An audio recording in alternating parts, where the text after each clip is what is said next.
Hi, I'm Belinda Fenty. And I'm Pauline Nakaria. Welcome to Let's React podcast, the show where we dive into the world of entertainment. Yeah, we'll share our experiences, the highs, the lows, and everything in between. Join us every week as we bring you stories, industry insights, and captivating conversations. Let's React podcast, where the spotlight shines on our stories and the magic of Black British talent.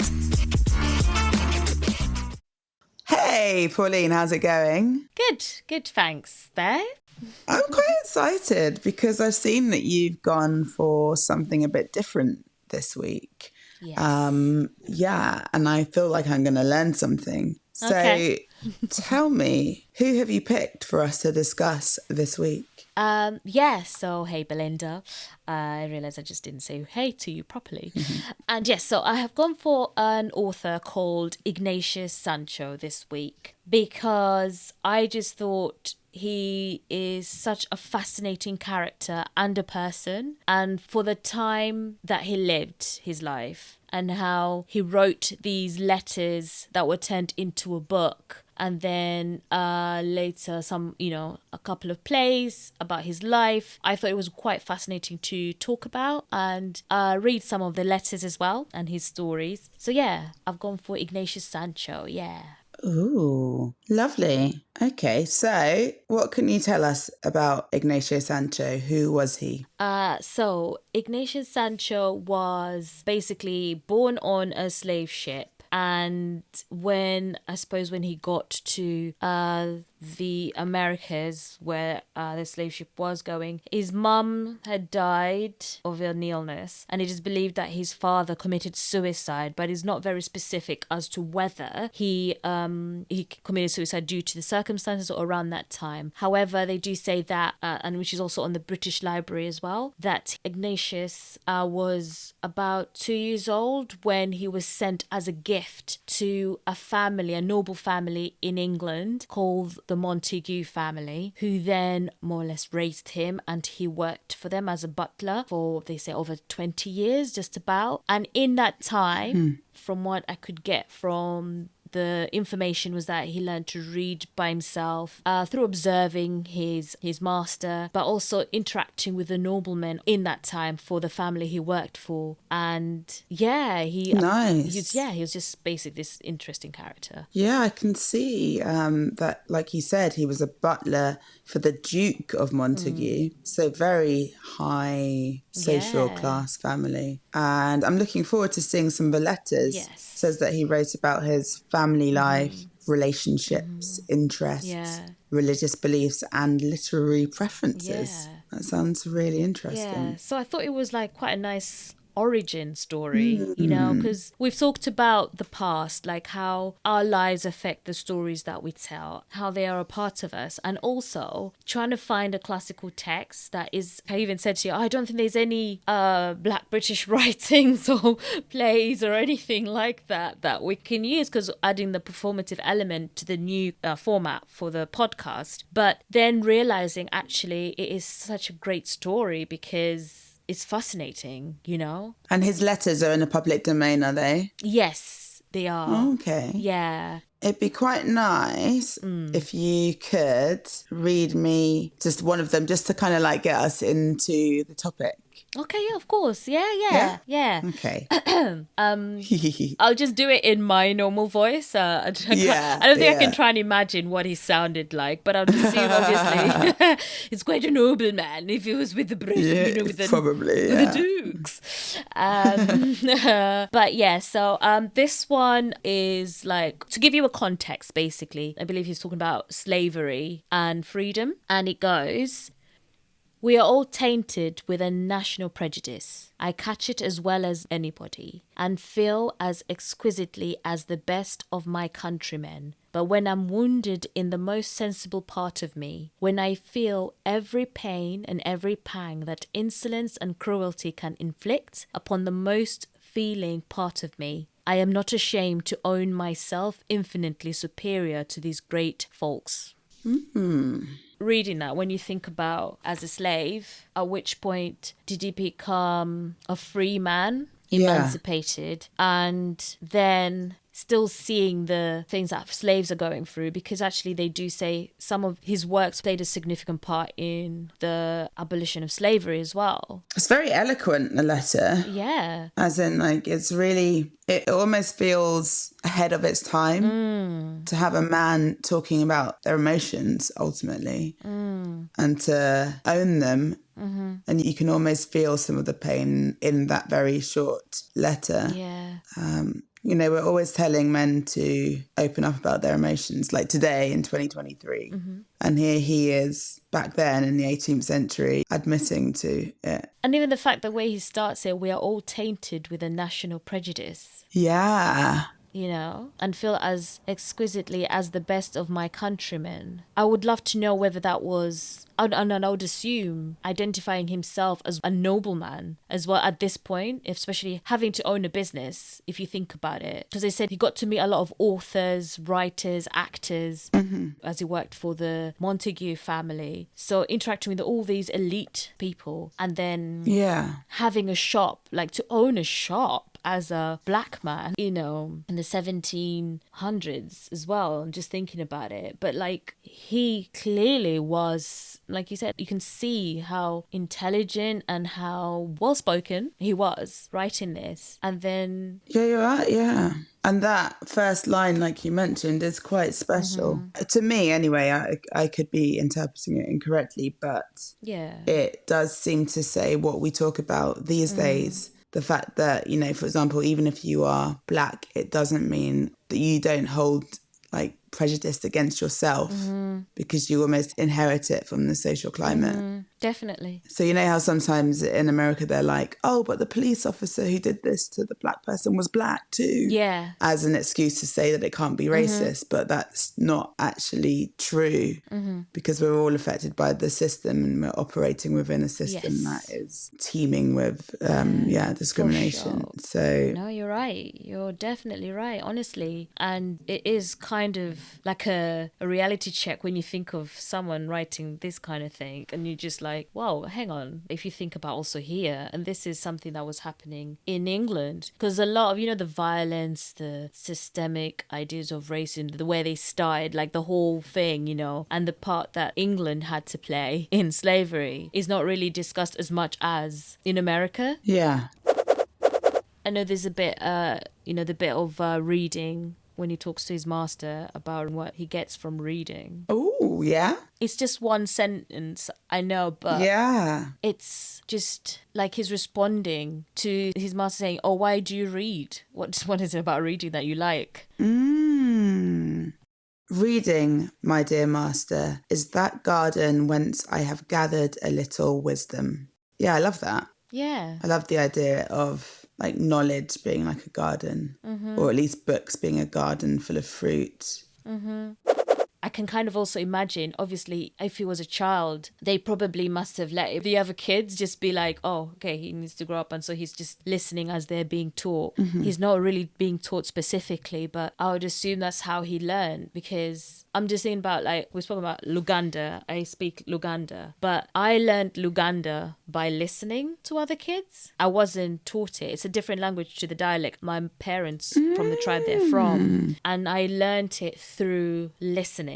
Even though we were not allowed to speak any dialects in school, because I went to boarding school with the Irish Catholic nuns, so we were only allowed to speak English in school, and you'd get into trouble if you spoke any other dialect. Wow. That wasn't English. Any vernacular, you'd get into trouble. But I still learned how to speak Luganda by listening, and used to help my mum haggle when she'd go to the market and that kind of thing. And she was like, where did you learn Luganda from? And I was like, oh, it was until she asked me that I realized, I just learned it by listening to other kids talking and speaking this language. And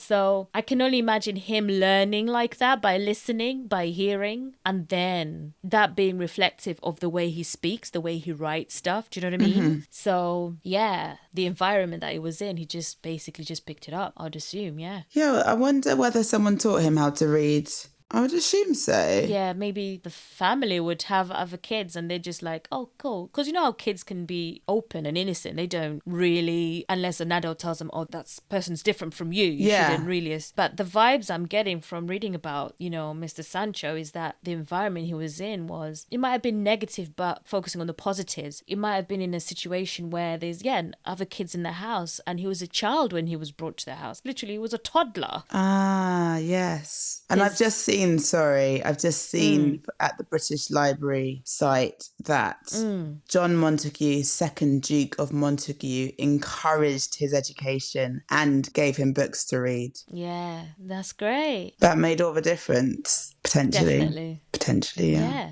So, yeah, exactly. I wonder what a modern day equivalent would be. Mm-hmm. Someone said, why do you scroll on TikTok? Yeah. This is where I have gathered all my wisdom. It's not the same, is it? No, it doesn't have the same essence to it, Yeah, not vibes like to it. reading. But I guess it's, or maybe actually, if you want to use digital or technology aspect to it, if you think about our parents teaching them how to use a phone, like my mom's generation, teaching her how to use a mobile phone in terms of digital phone Yeah. without the buttons. It was great with a Nokia because it was straightforward, boom, boom, boom, bow. And then came the touch screens. And my mom was like, okay, so where do I need to go? You know? And you're like, so mom, you need to just swipe. Why don't I just... Literally, we had to get my mom a BlackBerry to start off. And then ease her into using a touchscreen. So just thinking of that in that sense, you know, I think that's the that's our relevance and how to, Totally. you know. And actually, I jest, but a lot of people do learn things through YouTube. You can learn almost anything. Yes. So, I know there's a lot of value in modern things as well as books. So, you can learn a lot. And just like, yeah, it's true. And being determined to learn. I suppose if you want to be something or a certain way, you focus on that and build yourself on that, because you do become the people that surround you, you know. Like, you know, like how you do in the workshops, keeping yourself rooted as an actor in that sense of just having that base and continuing to do that. It's just that thing of, it does help, it does keep you in. It's my garden. My workshops are definitely my garden. And books too. I love reading. Yeah, books are a good source of learning, understanding. That's what Sancho was all about, I guess. What's your third extract, Pauline? I guess the context of it is about ignorance and prejudice. What a pity it is that we can die but once to serve our friends, and alas, not die at all to serve our enemies. Ignorance and prejudice are the handmaidens of propaganda. If the mind is a garden, those weeds, which in other hands are noxious, in mine are what a chemist would call full of volatile spirit. Wow. Okay, I think my guy had big words, you know. I mean, I don't know. Very poetic, yeah. Yeah. I mean, I feel like, all right, this is what Eton College level education. No, but on a serious note, I think that is, like you said, poetic. Yeah. Like, what a pity it is that we can die but once to serve our friends, and alas, not die at all to serve our enemies. Yeah. That's deep. I love the metaphor of ignorance and prejudice being the handmaidens of propaganda. Well, if you don't know something, then you're going to build a fake image, which ultimately is what propaganda is, right? Yeah. So if you have this propaganda of all the negative things that are said about Black people, that propaganda can survive because no one knows, like, because they're ignorant, maybe they've not met anyone who is Black. Yeah. And because of what they hear, and all the prejudices that they soak up in their environment and in society. Yeah. And then if you think about him even as a person, like, people quite fascinated with the fact that he can read. His works is one of the first, his works are published from a writer of African descent, you know? Sadly after his death, right? Sadly after his death. Yeah. And to even think that that was just because someone just decided this guy, his letters, his words actually have a story in them, that I'll publish them, is just amazing too. Yeah. He likes his garden metaphors, He doesn't he? loves his gardens, yeah. I think it gives him his fight. So you could let the weeds bring down your garden. Yeah. But in his case, it gives his spirit of volatility the volatility to fight. And also to carry on, like to continue his work. Yeah. Because that's what chemists do. No matter what happens, if something explodes, doesn't work out, they start again. Let me try a different way. Yeah. But then, you know how we've talked about music, how people use music to express themselves, how to relieve that stress, that anxiety, you know. And so, yeah, the next extract, I guess, is talking about the role of music in his life. Great. Okay. Music is, in my idea, like the air, but very little thought of till it is absent. When it is wanted and must be had. Though the sight of a song in a new opera book has made me fret more than once. I love that. Yeah. It almost sounds like the way you might describe a lover, you know, like desperately wanting it.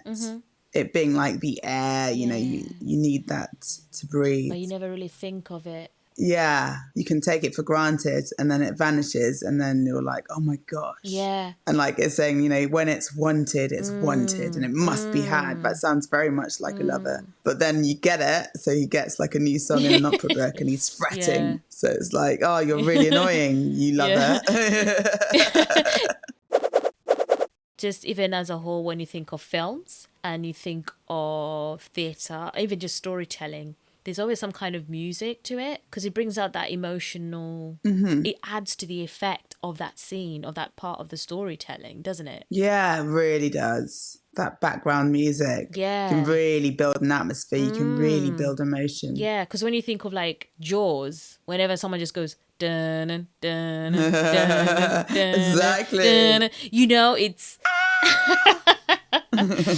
And then even Star Wars, you can recognize the theme songs. Like, music is very important, but you never really think about it until in that moment. But then you also think of musicals as well, and you do music too, like talk about emotions before, expressing your emotions through music and how that affects the meaning of something when someone is singing it, how they're feeling at that point. If they're smiling, it sounds different to when they're not smiling. So different. It really can be an extension of your expression of your emotional state. Like in a great musical, I've cried with an amazing bit of singing where you just feel it in a different way to if it was just words. Yeah, because it's just that moment. There's an indie film like I produced, production managed, and actually had a screening of it. And there's this part of the film where the music just plays a part in how you're seeing this character, especially towards the end, and you just keep hearing it, and you're just like, even though it's in another language, but you can still feel the emotion in the song in that part of the story. And when when you're reading subtitles, sometimes you even stop reading, where you're just listening to that feeling, that way it creates that feeling it creates inside of you. Gosh,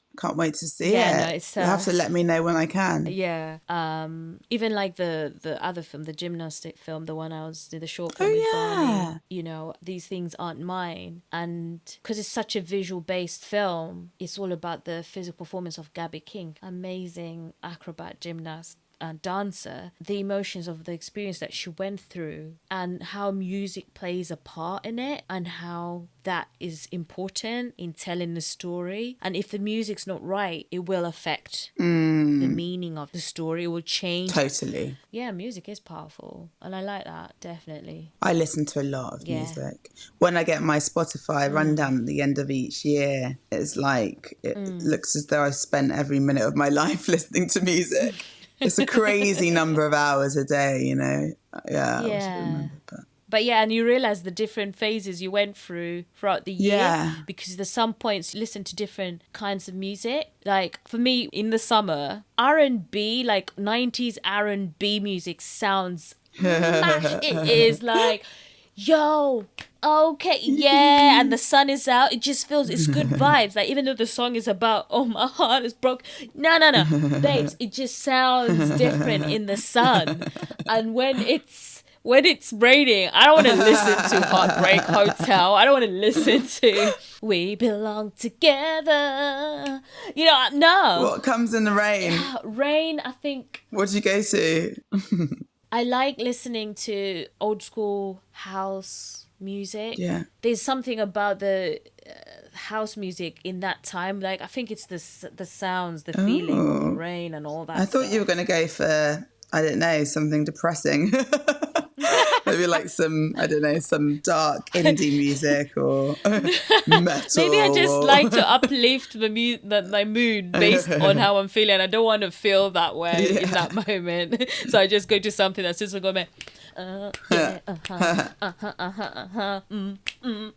then, is the sun out? Yo, okay, don't go chasing waterfalls. Yeah. Then I'm like, okay, the sun's out, yo, you know. But I think it's also partly because a lot of R&B music videos back in the day were in the sun, everyone's walking out, they're walking down the street, and they're like, oh, my heart is broken, and I just wanna get out there, and you know, like. You reminded me of a meme. I'm gonna try. I love a good meme. Yeah, that was it. You've seen it before. You just reminded me of it because in my mind it was a raining day, but it wasn't. It's like that meme where it says, remember when Kelly Rowland texted her man via Microsoft Excel and was fuming he didn't text back? Do you recall that one? Yeah, I know. And you're like, oh yeah. That's so funny. Love you. Need you. And then she's trying to wait for the text back and then upset. Yeah, when she threw the phone. Yeah, remember. Was it like the old BlackBerry or something like that? And she threw the phone like, yo, you didn't reply to me. Yeah, because it was Excel, babe. Exactly. I would love to know, in terms of continuity, whether it was just because it was going to cost them more to send the text, you know? At that point... You remember you used to be charged per text, you know? It was a part of your... And so it's basically just... She's just waiting because she drafted it in Excel and it has to count.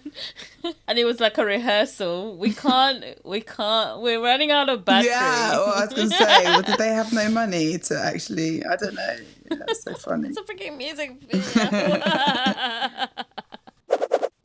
Okay, it's quite close by because that was quite a short duration. So it's near. The storm is near. Someone's out there writing a song. I'm telling you.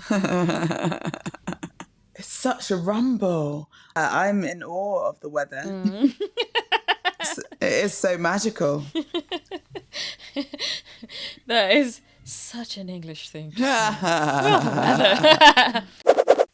Single-handed written by Patterson Joseph tells how Son of Slaves overcame prejudice. Yeah. Patterson Joseph went to Lambda.